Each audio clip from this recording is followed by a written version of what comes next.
नमस्कार। सिंह राशि के महानुभावों के लिए जो देव गुरु बृहस्पति नक्षत्र परिवर्तन कर रहे हैं दिनांक 19 अगस्त 2026 से, उसका पूरा चर्चा ब्यौरा हम आपके समक्ष लेकर उपस्थित हुए हैं। शनिदेव की ढैया सूर्य प्रधान राशि के महानुभावों को चल रही है। यूँ समझ लीजिए कि ढैया का अंतिम चरण चल रहा है। शनिदेव अष्टम भावस्थ क्रम के साथ में है। 3 जून 2027 से शनिदेव की स्थितियाँ यहाँ नवम भाव में प्रवेश कर जाएंगी, परंतु उसके पहले के अमूमन एक बड़े समय अंतराल के साथ में देव गुरु बृहस्पति का जो दृष्टि संबंध है वो यहाँ शनिदेव के साथ में जुड़ा रहने वाला रहेगा। शनिदेव रोग और व्यापार भाव के अधिपति होकर अष्टम भाव में है। देव गुरु बृहस्पति द्वादश भाव के साथ में चल रहे हैं। अब आप देखिए कि सिंह राशि के जातकों के लिए जो यहाँ पंचम और अष्टम भाव के अधिपति स्वयं देव गुरु बृहस्पति हैं वो द्वादश भाव में है। अब यहाँ अतिचारी स्थितियों के साथ में चलते हुए देव गुरु बृहस्पति धनेश एवं लाभेश जो एक तरह से ग्रह हैं बुध, उनके नक्षत्रीय परिधियों के साथ में प्रवेश करने वाले होंगे। यानी बुध प्रधान नक्षत्रीय परिधियों के साथ में अब देव गुरु बृहस्पति चलायमान रहेंगे। इसलिए विदेश संबंधित कार्य गतिविधियों के साथ में जो आप लंबे समय से अपने लिए आर्थिक तौर पर बेहतरी नहीं देख पा रहे थे, वहाँ से एक पॉजिटिविटी निकल कर आने की प्रिपरेशन करती चली जाती है ये अवस्था। यानी कि जो फाइनेंशियल गेन आपके सामने कंसोलिडेशन में नहीं आ पा रहा था, अपनी जर्नी को आगे की तरफ इवॉल्व नहीं कर पा रहा था, जो आप अपने साथ में एक संकल्प शक्ति को लगातार लेकर चल रहे थे, परंतु वहाँ से एक इवॉल्विंग पर्पस सामने नहीं था, पॉजिटिविटी के मेजर्स और बेसिस सामने नहीं थे, उसकी जो पूरी ही सिमेट्री एस्टेब्लिश होती है वो आपके साथ में यहाँ बहुत अच्छे से चलती चली जा रही है, जहाँ से कोई भी और नेगेटिव कंसर्न और डिस्ट्रप्शंस के बेसिस को अपने साथ में रखने की देखने की आवश्यकता आपको बिल्कुल भी नहीं है। एक और जो प्रमुख विनम्रता पूर्वक निवेदन आपसे हम करना चाहेंगे कि जो खर्चे लंबे समय से बने हुए थे और उन खर्चों के साथ में शुभाशुभता भी जुड़ी हुई थी, ढैया अपने अंतिम चरण में जो भी एक्सपेंसेस आ रहे थे वो पॉजिटिविटी के साथ में थे। बुध कॉमर्स को रिलेट करती हुई पोजीशन के साथ में चलते हैं, उनकी नक्षत्रीय स्थितियां भी वही कार्य करती है। बुध की अवस्था व्यक्ति को मैनेज करने की एक अप्रोच देते हैं। बुध व्यक्ति को कंटेम्प्रेरी बेसिस के साथ में लेकर चलते हैं। उनके नक्षत्र के साथ में बृहस्पति का प्रवेश करना और द्वादश भावस्थ क्रम के साथ में चलायमान रहना इस बात का द्योतक है, इस बात का इंगित क्रम है कि आपके लिए चलते हुए इस समय अंतराल में जो इन्वेस्टमेंट की पोजीशन है वो भले ही यहाँ स्पष्ट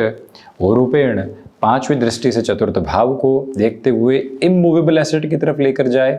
धनेश और लाभेश के नक्षत्रीय परिधियों में होने की वजह से और साथ ही साथ पंचमेश के आधार में होने की वजह से भले ही आप लॉन्गर टर्म में स्टॉक को रिलेट करते हुए इन्वेस्टमेंट की अप्रोच को अपने साथ बहुत प्रिसाइज नोट पर देखना चाहते हैं, तो वो भी पूरी इवॉल्विंग जर्नी जो है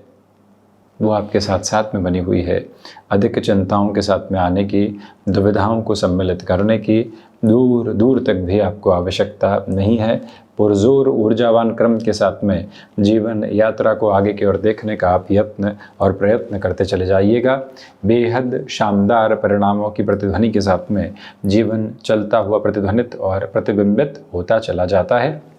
इसके अलावा जो सबसे महत्वपूर्ण बात यहाँ आपके समक्ष निकल कर आती है तथा जो आपकी जीवन यात्रा को आगे बढ़ाती है, उसमें ये गौर करने की पूरी ज़रूरत रहेगी कि जो देव गुरु बृहस्पति की पांचवी दृष्टि चतुर्थ भाव पर है, जो एक मेंटल कंफर्ट लंबे समय से आपके लिए नहीं आ पा रहा था, भले ही वो फाइनेंसेस को लेकर हो, भले ही वो कामकाज की स्थितियों को लेकर हो, भले ही ओवरऑल प्रोग्रेसिव पोजिशंस के साथ में हो, जो वो एक कंफर्टेबल बेस आप लंबे समय से खोजने की प्रतीक्षाओं के साथ में जीवन यात्रा को लेकर चल रहे थे,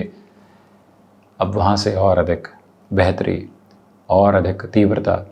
तथा एक समागम निकल कर आता है, यानी मेंटल कंफर्ट निकल कर आ रहा है। जैसा हमने आपसे कहा भी कि इमूवेबल एसेट को रिलेट करते हुए, यानी ज़मीन संबंधी, फ्लैट संबंधी कोई भी निर्णय हो, एग्रीकल्चरल पोजीशन के साथ में किसी भी तरीके के डिसीजन की अप्रोच हो, तो उन सारी ही पोजीशंस के साथ, उन सारी ही अप्रोच के साथ में ये समय काफ़ी हद तक आपके लिए बेहतरी के क्रमबद्ध सिरों के साथ में कहा जा सकता है। और उसके अलावा जो मातृपक्ष के साथ में लंबे समय से दुराव बने हुए थे, वहाँ जुड़ाव की स्थितियां निकल कर आती है। कमीशन संबंधी कामकाज में आप महानुभावों को अब अधिक चिंतित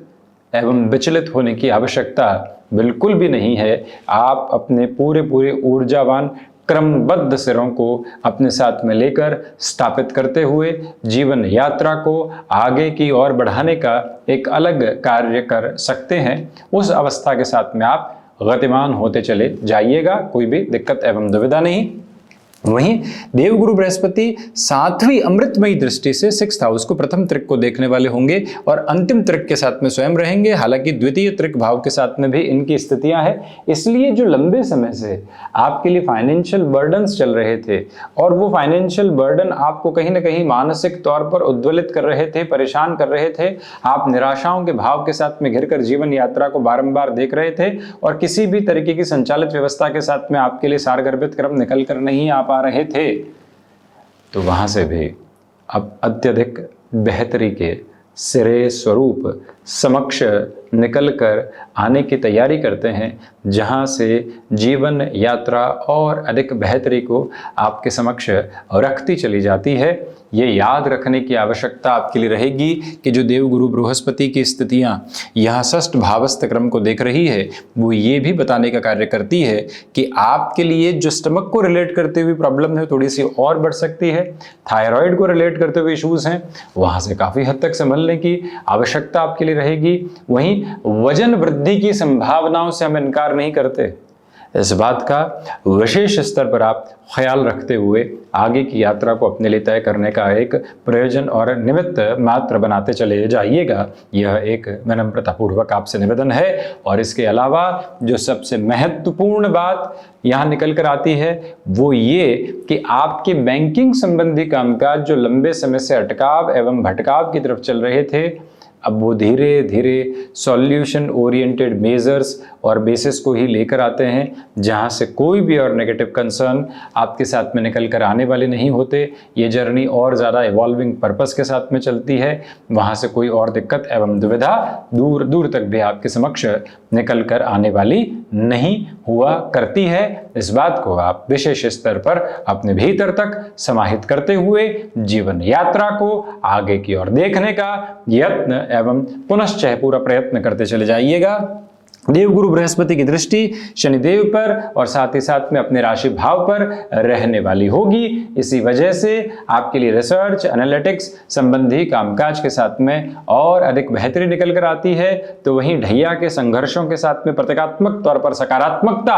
आपके साथ रहती चली जाती है। हिडन प्रॉब्लम्स जो लंबे समय से डिस्ट्रप्शंस और डिस्टर्बेंसेस को बना रही थी वो हटती है, जर्नी फ्लॉलेस होने की प्रिपरेशन करती है और ज़्यादा आगे की तरफ आप बढ़ते हुए जो खुद को एक अलग स्तर के साथ में देखना चाहते हैं उस तरफ देखने की प्रक्रियाओं के साथ में आप चल सकते हैं। इसमें कोई भी और चिंता करने की आवश्यकता आपको बिल्कुल भी नहीं है। और ये भी याद रखिएगा कि आर्थिक तौर पर प्रगतिशीलता उस मायने में भी निकल कर आती है जब अनर्गल खर्चे रोकते चले जाते हैं। तो ये जो बुध के नक्षत्रीय परिधियों के साथ में बृहस्पति का प्रवेश करना हो रहा है, यानी आश्लेषा नक्षत्र में प्रवेश करना हो रहा है, अद्भुत समागम को इंगित करने वाला होता है। हम ऐसी ही चर्चाओं के साथ में आपके समक्ष उपस्थिति दर्ज कर पाने का प्रयत्न करते रहेंगे। धन्यवाद एवं कोटिशः आभार।